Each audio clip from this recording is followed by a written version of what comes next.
ఢిల్లీలోని పార్లమెంట్ భవన్లో కేంద్ర హోంశాఖ మంత్రి అమిత్ షాతో ఏపీ బీజేపీ నేతలు కలిశారు. రాష్ట్రానికి సంబంధించిన పలు కీలక అభివృద్ధి అంశాలపై వారు సుదీర్ఘంగా చర్చించారు. ఏపీ బీజేపీ ఆధ్వర్యంలో రాష్ట్ర వ్యాప్తంగా నిర్వహిస్తున్న అటల్ మోదీ సుపరిపాలన యాత్రకు ప్రజల నుంచి మంచి స్పందన వస్తున్నట్లు అమిత్ షాకు నేతలు వివరించారు. దీంతో పాటు ఏపీకి సంబంధించి పలు కీలక అభివృద్ధి అంశాలతో అమిత్ షాతో నేతలు చర్చించారు.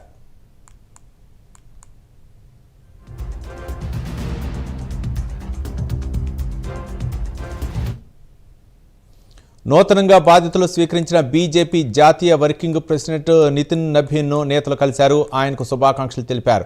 పార్లమెంట్ భవన్లో కేంద్ర మంత్రులు కుమారస్వామి, నితిన్ గడ్కరీ, ధర్మేంద్ర ప్రధాన్, రామ్మోహన్ నాయుడుతో భేటీ అయ్యారు. బీజేపీ నేతలు రాష్ట్రానికి సంబంధించిన పలు పెండింగ్ ప్రాజెక్టులు, అభివృద్ధి కార్యక్రమాలపై చర్చించారు. ఏపీలోని పలు స్టేట్ హైవేలను నేషనల్ హైవేలుగా మార్పు చేయాలని కేంద్ర మంత్రి నితిన్ గడ్కరీకి వినతిపత్రం అందజేశారు. పార్లమెంట్ ఆవరణలో ప్రముఖ కథా రచయిత, రాజ్యసభ సభ్యులు విజయేంద్ర ప్రసాద్ను బీజేపీ నేతలు కలిశారు.